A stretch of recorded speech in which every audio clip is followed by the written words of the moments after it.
자, 첫 번째 김영랑의 검은고부터 현대시 6번 챕터 시작합니다. 참고로 이 작품이랑 직접적인 연관은 없지만 그래도 혹시 모르니까 알아둘 만한 단어가 하나 있는 게 이게 다른 사람도 아니고 김영랑 시인이잖아. 여러분들 아마 김영랑 시인 같은 경우에는 현대시 공부하면서 아마 모란이 피기까지는 같은 작품들은 공부했을 거고 또 돌담에 속삭이는 햇발같이 같은 작품도 본 적이 있을 거라고 생각합니다. 김영랑 시인의 키워드 자체가 언어의 조탁이거든요. 말 하나를 하나하나 가다듬으면서 심지어 음운까지 조정해가면서 선별하고 골라내는 시인. 그래서 조탁이라고 하는 건 뭔가를 조각하고 깎아대고 다듬는 행위를 말하는 거거든요. 그런 의도를 갖고 작품을 만드시는 분이다라는 건 전반적으로 깔고 가시는데 이 작품은 또 그거랑은 좀 결이 다르다고도 볼 수 있는 게 자, 100페이지 보기 먼저 보고 계시죠? 보기 먼저 보면서 중심 정보 판단으로 가봅시다. 운문 파트 들어오면 매 작품마다 얘기할 수밖에 없는 게 결국 정서 태도라고 했었잖아. 그치? 다 알려주고 시작합니다. 보세요. 이 가와 나는 두 작품은 모두 시대 상황에 대한 화자인식을 드러낸 작품이다. 검은고는요. 1939년에 발표된 작품으로 일제강점 하에서 민족 해방의 희망을 불러일으킨 3.1운동 이후 20년이 지났지만 하면서 시작했어요. 자, 일단 지금 이 작품이 배경으로 삼고 있는 상황은 우리의 희망은 3.1운동을 통해서 확인했죠. 3.1운동이 몇 년에 있었더라? 1919년에 있었죠. 아이고. 그리고 그 뒤로 몇십 년이 흘렀어? 20년이 흘렀어. 그러니까 1939년이야. 20년이라는 시점이 흐른 지금 과연 우리한테는 바뀐 것이 있고 그때 품었던 희망이라고 하는 것은 현재는 어떻게 되어 있는가를 살펴보자면 딱히 마땅히 답은 없어. 그치? 절망적 상황이겠죠. 그래서 지났지만 변하지 않는 현실에 대한 좌절감을 표출하는 동시에 그래서 다 알려주고 시작하는 키워드 A 좌절감이에요. 그렇죠? 희망을 품었건만 지금 이미 20년 동안 지나서 아무것도 이루어지지 않았어. 두 번째, 동시에 포갑을 휘두르는 일제와 자신의 이익을 위해 민족을 배반하는 이들에 대한 분노를 담고 있죠. B, 분노예요. 여기 다시 써볼까? 뭐에 대한 좌절감이었고요? 우리 조선의 현실에 개선이 안 되고 있다는 것. 두 번째 분노는요, 일제와 간단하게 말하자면 친일파 같은 사람들이겠죠? 일제 빌부터 사는 사람들에 대한 분노도 같이 작품을 포함하고 있다. 그러면 바로 이게 뭐가 되는 거야? 앞에서 써버렸는데 이게 정서고요. 그렇지? 대상 태도에 해당하는 거니까 이 두 개의 관계만 잘 보시면 중심 정보는 이미 알고 시작하는 것이다 라고 시작해 보자고요. 자, 지문 읽어볼게요. 앞으로 돌아가서 이렇게 얘기를 시작합니다. 검은 벽에 기대선 채로 해가 20번 바뀌었답니다. 자, 해가 20번 바뀌었다는 얘기는 여기서 얘기했던 20년의 흐름을 말하는 거겠지. 근데 검은 벽에 기대선 채로. 벽이 무슨 상태라고요? 검은 상태입니다. 당연히 부정적인 건 판단되시죠? 부정적 상태가 지금 뭐가 되는 거야? 20년간 지속됐습니다. 야, 20년이면 니들 지금 몇 살? 열 몇 살이냐? 9이냐? 아직 1년을 더 살아야 20년이야. 그 긴 시간 동안, 그죠? 그 긴 시간 동안 바뀐 게 없어. 그래서 뭐라고 하냐면 내 길이는 영영 울지를 못한대. 자, 체크. 나의 길이는 울지를 못합니다. 일단은 나는 화자 자신을 말하는 건데 길이는 중심 단어 중에 하나죠. 길이는 그 목이 긴 짐승 길이를 말하는 게 아니고 상상 속의 동물이에요. 그러니까 우리가 꿈에서나 볼 수 있을 법한 뭔가 영물이라고 하죠. 영물인데 중요한 건 걔가 뭐 하고 있어요? 울지를 못하고 있습니다. 그럼 여기서 울다라고 하는 건 이 기린이 한번 당당하게 밖으로 자신의 울음소리를 낸 적이 있다 없다? 없다라는 얘기죠. 오케이. 자, 그래서 이거를 우리는 한마디로 정리하자면 이렇게 정리하면 되겠다. 억압적 현실. 됐죠? 그런데 이연 그 가슴을 퉁 흔들고 간 노인은 아니 갑자기 노인이 튀어나와요? 참고로 이 작품에서 제일 중요한 시어 두 개만 꼽으라고 하면 기린과 노인 정도가 될 것 같아요. 이 노인의 정체가 무엇인가를 보는데 일단은 따라가 보자. 가슴을 퉁 흔들고 갔어. 그럼 퉁이라고 하는 음성상징어는 결국엔 보여주고 싶은 건 검은 굿줄을 말하는 거겠지. 검은 굿줄을 땡 하면서 울려갔어요. 원래 땡 하고 울리면 그 다음에 띠링띠링 하면서 이제 연주가 시작돼야 되는 거잖아. 근데 시작이 안 된 거지. 뭐랑 똑같은 거야. 우리의 희망이 울려 퍼졌지만 아무도 또 이어지지 못한 거랑 똑같은 거잖아. 그럼 이 노인은 그 희망을 이어가서 우리에게 긍정적 미래를 안겨줄 존재를 말하는 것이니까 뭐라고 번역하면 좋을까? 절대자. 자신의 꿈과 희망. 이렇게 번역하면 되는 거지. 그치? 그래서 흔들고 간 노인의 손. 지금 어느 끝없는 향연의 높이 앉았으려니. 어느 높은 향연에 앉아있을 거래요. 향연이라고 하는 건 어떤 파티 자리 같은 거라고 생각하면 되는데 무슨 뭐 즐거운 파티 그걸 말하는 게 아니라 어떤 높은 존재로서 대접받을 수 있는 그런 존재가 되어 저 멀리 앉아있다고 말하고 싶은 거야. 우리의 꿈을 실현시켜줘야 될 이 절대자께서는 지금 저 멀리 어디선가 자신의 일을 하고 있는 거죠. 우리를 돌봐줄 틈이 없네요. 됐죠? 그래서 슬퍼하고 있고 과거에는 우리의 기린을 울게 했던 그 존재가 지금은 너무나 멀리만 있어서 안타까운 상태라고 말하고 있는 겁니다. 됐죠? 그러면서 이렇게 말하잖아. 땅 위에 외로운 기린이야. 하마 잊어줬을라. 자, 말이 조금 요즘 투가 아니라서 차분히 정리해보자면 땅 위는 땅 위지. 우리 땅 위의 기린. 즉 땅 위에 있는 기린은 이건 높은 향연이었잖아. 우리의 희망은 저 높은 향연에 닿지 않고 있는 거잖아. 그치? 그래서 그걸 땅이라고 표현한 거겠지? 땅 위에 있는 기린은 어떤 기린? 외로운 기린이야. 그냥 기린도 아니야. 외로운 기린은 하만 벌써란 뜻이죠? 잊었을라. 잊어졌겠는가? 라는 게 잊어졌겠어? 라는 거야. 그러면 이거는 잊지 않았을 것이라는 희망을 말하고 싶은 거겠지. 무슨 말인지 이해돼? 오케이? 벌써 잊었겠어? 아니야. 잊지 않았을 거야. 그 노인은 언젠간 그 나머지 연주를 해주실 거야. 땡땡땡땡. 그렇지? 그렇게 말하고 싶은 거죠. 그래서 3년으로 넘어갑니다. 지금 바깥은요. 바깥. 그럼 이건 뭐예요? 우리의 현실을 말하는 거죠. 바깥에는 어떤 일이 벌어지고 있냐면 거친 들, 이리떼만 몰려다니고 이리떼가 몰려다닙니다. 야, 이리떼 뭐 세모 칠만한 단어라는 거 뻔히 느껴지죠? 오케이? 그럼 우리를 이리의 속성이 뭔데 몰려다니면서 물어뜯는 존재들이니까 여기선 뭘 말하는 거겠니? 일제의 포갑을 말하는 거겠지. 강권을 말하는 거겠지. 그런데 두 번째, 사람인 양 꾸민 잔나비들 잔나비 떼 쏘아다니니. 무슨 떼? 잔나비 떼. 잔나비는 아까 말씀드렸죠? 원숭이. 근데 잔나비는 속성이 뭐냐면 사람인 척 꾸미고 다니는 거야. 그럼 사람도 아닌 것들이 사람인 척 하고 다니는 거니까 뭘 말하는 거겠지? 아까 얘기했던 단어를 생각해봐. 그렇지. 자기 자신이 일조도 아니면서. 그죠? 자기가 일제인 양 앞잡이들이나 그쵸? 앞잡이나 친일파들을 말하는 거겠지. 지금 그들이 득세해서 세상이 혼란스러운 거야. 그러다 보니 내 길이는 몸 그리고 마음을 둘 곳이 없어지는 거죠. 왜? 나의 꿈과 희망은 그치? 비극적으로 빼앗겨서 둘 곳이 없어진 거죠. 그래서 말합니다. 마지막 사연.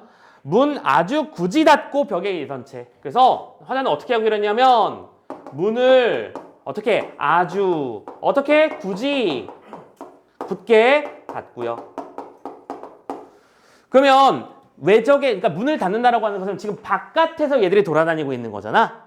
그러니까 문을 닫았으니까 숨는다라는 개념으로 보지 마시고 저 떠돌아다니는 것들로부터 나의 소중한 기린을 뭐 하고 싶은 거야? 지키고 싶은 마음이지. 문을 굳게 닫았다는 거 그렇게 번역하면 돼. 그래서 우리는 이걸 되게 있어 보이는 말로 내면적 저항이라고 부릅니다.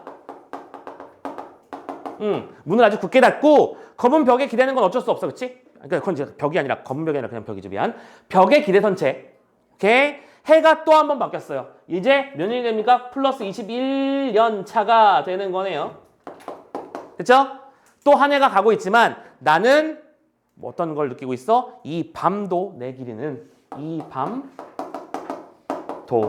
도죠? 보조사도 역시 그 부정적 상황이 뭐 되고 있다? 지속되고 있다. 내가 아무리 저항해봤자 쉽지 않다라는 말을 말하며 맘 놓고 울지를 못한다며 뭐 하고 있어요? 안타까운 형태를 보여주고 있죠. 됐어? 아, 그리고 지금 1년의 연 구성하고 내용 구성하고 4연 마지막 연의 구성을 한번 가만히 살펴봐주면 좋겠는데 1년의 이야기가 4연에 의해서 완벽히 똑같은 건 아니지만 좀 미묘하게 달라지는 상태로 바뀌어 있죠. 근데 이런 석은 수미상관이라고 말하기엔 조금 오바스럽지. 인정되지? 오케이? 물론 변형된 수미상관이라는 말은 있지만 이 녀석은 수미상관으로 말하기는 좀 어려운데 그렇다고 1년이랑 아무 상관없는 구조는 아니야. 그럼 그럴 때 쓰기 되게 좋은 말이 하나 있어요. 뭐냐면 반복과 변주라는 말을 쓰면 딱 어울려요. 바꾸어 부르기에 해당하는 거죠. 그럼 반복하는 거는 왜 그러는 거고 변주하는 건 왜 그러는 거야? 둘 다 어떤 의도가 있겠니? 강조하기 위함이겠지. 어떤 특정한 프레이즈를 특정한 어떤 훅을 막 계속 변형하면서 강조하는 건 그걸 그냥 많이 드러내고 싶은 거잖아. 강력하게 어필하고 싶은 거겠지. 되셨죠? 자, 그래서 결국 이 작품의 주제가 뭐냐? 암담한 시대 현실에 대한 화자의 안타까운 인식, 안타까움의 인식 이 정도로 정리를 하시면 되는 작품입니다. 오케이? 자, 김영랑의 검은고라고 하는 작품을 한번 해결해 봤고요. 참고로 이 녀석과 단독 관련된 문제로 2번 문제가 나와 있어요. 그죠? 2번 문제 같은 경우에도 왜 A와 B가 몇 년, 1년과 4연 이 존석의 관계는 도대체 무엇인가를 파악해 보라는 문제인 거잖아. 그렇지? 구절만 밖에 있어. 그러면 예를 들어 1번에 검은 벽이 이화함으로 전환되어서 화자 내면의 갈등이 심화되는 과정. 봐봐. 화자 내면의 갈등이라고 말할 수 있을 만한 요소가 이 작품에 있었니? 내면이 갈등했냐? 이대로 변절해버릴까 나도? 아니면 나의 뜻을 지킬까? 뭐 이런 고민 한 적 있어 없어? 없잖아. 무슨 내면적 갈등이야. 그러니까 답은 되게 쉽게 튀어나와야 되는 거지. 1번부터 봐야겠군. 바로 판단 내려야 되는 건데 나머지 2번이나 3번에 화자의 태도가 뭐예요? 적극적으로 그치 거부한다. 그다음에 화자를 둘러싼 상황이 나아지지 않는다. 슬픔과 비애감, 억압의 강도가 심함. 우리가 다 지금 방금 내용을 통해서 파악할 수 있는 내용이었어요. 그죠? 빠르게 풀 생각을 하면서 문제를 봐주시길 바랍니다. 자, 그리고 나서 두 번째 작품 귤동리 1박으로 넘어갈게요. 귤동리 1박.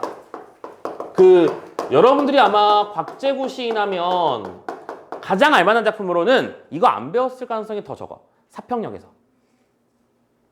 그 톱밥 난로에다가 그쵸 톱밥 던져서 그 얘기 사평역이라는 소설로도 변환이 됐었죠. 자, 그 작품을 쓰신 작가분이십니다. 귤동리 1박도 총평을 먼저 알려주고 시작했으니까 4번 문제 보기부터 먼저 챙기고 가실게. 4번 문제 보기 봅시다. 네 번째 줄이네요. 나는요. 탐관 오리의 학정에 고통받는 백성의 삶을 누구보다 아파했던 실학자 정약용을 떠올리며 자, 이 작품의 대상이 뭔지를 알려주고 있어. 중심 대상은 실학자 정약용이야. 그리고 그 정약용은 뭐 했던 사람이라고? 시민들? 백성들. 그렇지? 백성들의 삶에 대해서 안타까움을 지녔던 존재야. 이 사람을 화자가 떠올리는 거지. 정약용을 떠올리면서 양심적인 지식인이 갖추어야 할 모습과 양심적인 지식인들이 탄압받는 현실에 대한 비판적인 인식을 드러내고 있습니다. 자, 정약용을 통해서 연상되는 건 또 뭐였어? 양심적 지식인. 근데 지금 우리의 현실은 어때요? 양심적 지식인이 억압받고 탄압당하고 있지. 그러한 시대 현실을 비판하는 내용이다라고 잡고 가시면 되는 거겠죠? 좋아요. 그러면 이제 지문 한번 읽어봅시다. 또 무슨 얘기인지 보자. 참고로 귤동리는 지명일 거고요. 1박 2일 할 때 그 1박이에요. 하룻밤 자고 가는 얘기. 그럼 화자는 아마 여행길을 떠난 모양이네. 그치? 근거는 첫 번째 행부터 바로 나옵니다. 아흐레 강진장, 지나 장검 같은 도안만을 걸어갈 때 하면서 시작되죠. 자, 강진만에서 어디였지 이름이? 도안만이죠. 도안만으로. 강진장이구나. 미안. 강진장에서 도안반을 거쳐 가는 중입니다. 가는 중인데 겨울바람은 차고 옷깃을 세운 마음은 더욱 춥다. 현재 계절적 배경 겨울이야. 겨울이니까 당연히 춥다인데 여기서 독특한 표현법이 하나 보이십니까? 옷깃을 세운 마음이여. 왜 이렇게 좁은 거야 여기는? 자, 마음이 옷깃을 세웠대. 마음한테 옷깃이 있어? 아, 그래서 추워 이러면서 이제 이러고 가는 거야? 아니죠. 지금 이건 뭐예요? 마음이 마치 우리가 인식할 수 있는 어떤 대상인 것처럼 묘사되고 있는 거니까 추상적 대상의 구체화. 그지? 챙겨주시고. 오. 추상적 대상의 구체화. 아무튼 옷깃을 세운 마음은 더욱 춥습니다. 황건둘은 의적천만이 진을 친 듯 바다갈 때 두렁거리면 끝이 없고. 자, 화자는 이런 이동을 하고 있는 거야. 현재 상황은 이러한 상태야. 그런데 그 상황에서 뭘 떠올리고 있는 거야? 지금 화자가 바라보고 있는 것은 바다 갈 때예요. 왜? 그 해안 쪽 라인에서 이제 갈대가 좀 꼽혀 있는 경우들이 있지? 본 적 있죠? 약간 무슨 뭐 멋들어진 풍경 사진 찍을 때 많이 등장하는 그런 데 있잖아. 자, 바다 갈대를 보고 있는데 그걸 보면서 뭘 떠올려요? 황건을 두른 의적이라고 했어. 이거 동학 농민운동을 말하는 겁니다. 뭐 결국엔 다 카더라지만 그죠? 이 동학 농민운동이라고 하는 거센 민중의 그 반발을 막을 능력 따위가 없었던 우리 무능한 정부는, 그 당시 정부는 그래서 저 농민운동을 제압해달라며 누구를 불렀죠? 그렇죠. 그래서 우리의 일제강점기 시작된 거잖아. 다른 나라에게 군사력을 맡기는 순간부터 나라는 무너지는 겁니다. 오케이? 절대로 그럴 생각하면 안 돼요. 누가 지켜주겠지 막 이런 건 말도 안 되는 겁니다. 우리가 지켜야 돼. 어쩔 수 없어요. 자, 그리고 후두둑. 얘들아, 음성, 상징어, 그지? 생동감, 사실성, 현장감 당연히 연결돼야 돼. 후두둑 바다오리들이 날아가는 하늘에서. 그렇죠. 바다오리. 만으로 흘러가니까 이제 바다 생물들이 보이기 시작하는 거잖아. 바다오리에서는 창검 부딪히는 소리가 들립니다. 네, 이렇게 쓸게요. 그날의 모습 뭐 해보고 있는 거야? 연상해보고 있는 중이죠. 떠올려보는 중입니다. 누구를요? 동학농민들의 삶에 대해서. 지금 이 작품의 주제의식은 윗사람들이 뭐 어쩌다 저렇다가 아니라 그 밑에서 힘겨운 삶을 살아가던 사람들의 현실을 말하고 있는 중이야. 자, 계속 갑니다. 적폐의 땅 풍찬노숙의 길을 그 역시 맨발로 살찌끼며 걸어왔을까. 자, 여기까지는 동학농민이었는데 지금 화자의 인식 대상이 지금 바뀌었죠. 풍찬노숙이라는 표현을 썼는데요. 풍찬, 바람과 서리를 맞으며 노숙, 길에서 자는 거야. 그런 길을 그도 걸어왔을까라고 말했어. 그럼 근데 이 그는 우리가 누군지 이미 알고 있잖아. 누구야? 정약용이지. 그리고 정약용이 갑자기 그냥 뜬금없이 생각난 게 아니라 이 지역을 배경으로 활동했던 분이라서 떠오르는 거겠지. 이랬죠? 오케이? 선생님도 이제 저기 강남역을 지나면 저기 대치 내가 했었던 데인데 하면서 떠오르는 아이들이 있을 거 아니야. 그렇죠? 어느 지역에 하면 또 떠오르는 아이들이 있고 그렇습니다. 그래요. 여러분들도 이제 당장 내년이면 떠오르는 사람이 될 예정이잖아. 선생님의 입장에서는. 그치. 근데 뭐 내년에 또 보거나 그러고 싶은 사람 없잖아. 그죠? 멋진 모습으로 떠오를 수 있게 고정 좀 해주세요. 네. 아무튼 그래요. 시간 참 빨라. 맨발로 살찌끼며 걸어왔을까라고 말하고 있습니다. 쓰러져 가는 국은 해소기침. 그러니까 뭔가 그 가래가 끓는 걸 해결할 때 쓰는 이런 거지. 해소기침을 쿨럭이며 바라본 산천에 찍힌 소금빛깔의 허름한 불빛, 부릅뜬 눈, 촉은 목피가 떠오르는 거야. 자, 허름한 불빛이라고 하는 건 그들이 뭐 불을 환하게 밝히고 살 수 있는 처지는 아니었으니까. 부릅뜬 눈은 왜 그러는 걸까? 하지만 그 와중에서도 자신의 정신과 저항 정신은 잊지 않았을 테니까. 그리고 마지막으로 촉은 목피는 촉은 풀에 뿌리고 목피 나무의 껍질이라는 뜻이잖아. 그 농민들이 살아왔던 힘겨웠던 삶의 모습을 말하는 거지. 오케이. 그러니까 그도 굶주리고 혹은 피폐한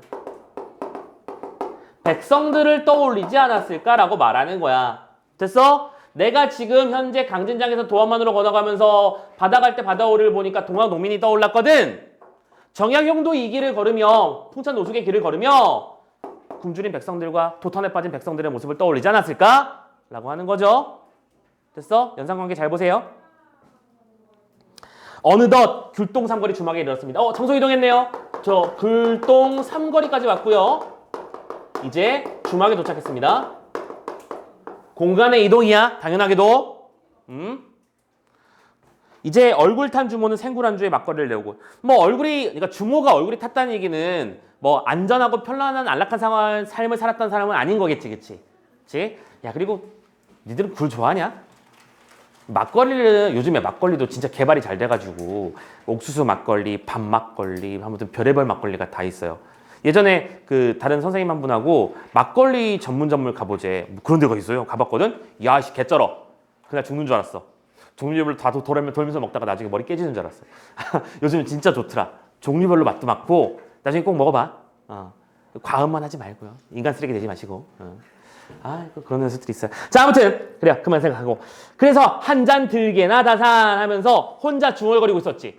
다산을 떠올리고 있었던 거야. 그런데 문득 바라본 벽 위에 빛바랜 지명수배자 전단 하나. 자, 지명수배자 전단을 보았습니다. 요즘에는 잘 보기 힘들지만 지금 이 작품에서 말하고 있는 시대적 배경을 생각해야 돼. 지금 여기서 지명수배자라고 하는 건 큰 죄를 저지른 사람들 맞겠지. 그치? 근데 여기서의 상당수는 정말로 누구 뭐 사람을 뭐 해치거나 그런 사람도 포함되어 있겠지만 상당수는 그게 아니라 정치범이 많았어. 그럼 정치범이라는 얘기는 무슨 얘기야? 데모하다가 그치? 잡히지 않기 위해서 도망치고 있는 사람들 같은 걸 말하는 거잖아. 무슨 말인지 감 잡혀? 오케이. 자, 그거 좀 알아두신 상태에서 지명수배자 변화를 본 거야. 그래서 화자는 이렇게 말을 하잖아. 가까이 보면 낯익은 얼굴 몇 있을까 하잖아요. 왜?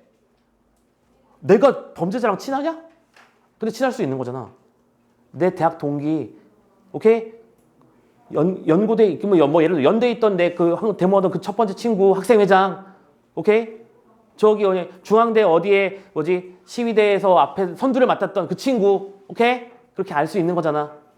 그래서 한번 쳐다본 거지. 그런데 중요한 건 그 다음이야. 이건 중요한 게 아니야. 그냥 그럴 수도 있다고 생각하는 거야. 그런데 하나하나 더듬어가는 와중에 누군가 거기 맨 나중에 덧붙여 적은 뜨거운 인적사항이 하나 있어요. 플러스 뜨거운 인적사항.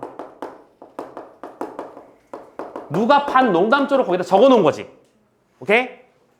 뭐라고 적어놨냐면 정다산 1762년 광격이 광주산. 이건 뭐예요? 그 수배자 전단의 형식을 따라간 거야. 그치? 이름 말해주고요. 출생지 말해주고 있는 거야. 다음 깡마른 얼굴과 날카로운 눈빛. 이거 뭐예요? 인상착의예요. 근데 참고로 이 인상착의도 왜 말하는 거겠니? 얘들아, 깡마른 몸매에다가 날카로운 눈빛이라고 하는 건 이 사람이 어떤 성품이라는 걸 예측할 수 있게 해주잖아. 뭔가 강직하고 딱 부러지고 깐깐한 느낌 들죠?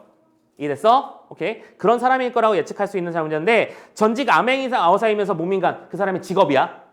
딱 이런 식으로 수배 전단지가 만들어지는 거거든. 중요한 건 그 다음이야. 김인시, 애절양 등의 애민을 빙자한 애민, 백성들을 사랑한다는 것을 빙자, 핑계로 유언비어를 날포했고 민심을 흉흉하게 한 자생적 공산주의자이며 뭐야? 이걸 다른 말로 번역해봐. 빨갱이 새끼라는 거잖아. 지금도 빨갱이 하면 먹히잖아. 그지? 어르신들한테 먹히죠? 빨갱이 새끼, 천주학 수괴. 자, 지명수배자 전단의 내용은 정약용의 내용이었어. 질문. 그럼 정약용이 나쁜 놈이란 얘기니? 나쁜 놈이라 써놓은 거겠니? 아니겠지. 정약용이 누구의 눈에 그렇게 보이는 거야? 집의 권력자.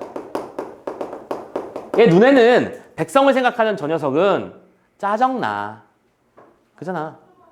그래서 잡고 싶은 거야. 근데 이게 아까 얘기했었지. 그 지명수배자에 올라간 내가 얼굴을 알 법한 그 친구들이랑 같은 얘기잖아. 그럼 결국 지금 이 구절의 내용은 정약용의 범죄 사실 나열서잖아. 그치? 지명수배 전단이니까. 근데 그게 정말로 정약용이 잘못해서가 아니라고 라고 말한다면 이거는 실은 누구를 까고 싶은 거야? 정약용에 대한 비판이 아니라 시대 현실을 비판하는 거지. 그리고 이러한 시대 현실의 비판을 통해서 비판을 원래는 존경받아 마땅한 인물을 범죄자로 만들어 놓는 그 모습을 통해서 말한 거잖아. 내가 진짜로 말한 것은 정약용 같은 사람은 훌륭한 사람이다라는 얘기인데 그 사람은 지금 여기서 비판받고 있는 거잖아. 비판받아 마땅한 대상처럼 묘사될 거잖아. 무슨 법이야? 그러니까 반어법이지. 속마음과 반대되게 표현했으니까요. 되셨죠? 핵심은 다 잡았습니다. 자, 이런 구절을 말하면서 화자는 이렇게 마지막으로 마무리합니다. 바람은 차고 바람새에 톱날 같은 눈발이 섞여치는데, 자, 바람, 톱날, 눈발 전부 다 부정적 시어들이야. 세모칠 만한 단어 맞지? 그런 상황 속에서 1박 4천원짜리 뜨겁게 군불이 지펴진 주막방에 누워도 잠이 오지 않았다. 오케이? 잠이 왜 안 오는데요? 뜨거워서요? 아니죠. 시대 현실에 대한 번민이겠죠. 이렇게 살 수밖에 없는 우리 현실이야. 그래서 사람을 사랑하고 시대를 사랑하고 스스로의 양심과 지식을 사랑하여 끝내는 쇠사슬에 묶이고 찢긴 누군가. 무모한 누군가. 그럼 이 누군가를 한마디로 정리해볼까? 이 시대의 현실을 지켜내기 위해 고군분투하고 있는, 또 고문당하고 있을지 모르는 그 누군가를 말하는 거잖아. 정약용처럼요. 그러한 누군가의 신음소리가 문풍지에 부딪힌대. 자, 그러면 실은 부딪히고 있는 건 뭐인 거야? 바람이 부딪히고 바람 소리가 들려오는 거지. 근데 그거를 양심의 소리 라고 말하며 그것이 부딪혀 오는 것만 같다라고 느끼면서 화자는 이 양심적 지식인들이 당하고 있는 고통에 대해서 뭐 하고 있는 거야? 안타까워하고 있는 거죠. 슬퍼하고 있는 거고 됐습니까? 대상에 대한 태도니까 잘 챙겨주시고, 역시 똑같은 말 안타까움 잡아주시면 될 것 같아요. 자, 여기까지가 우리가 오늘 볼 작품이었습니다. 참고로 뒤쪽에 있는 문제들 중에서 1번 문제 수미상관, 시간의 경과, 감정이입, 어려운 말 없어야 됩니다. 이제 우리 이거 하나하나 꼼꼼하게 할 레벨 아니지. 넘어갑니다. 그리고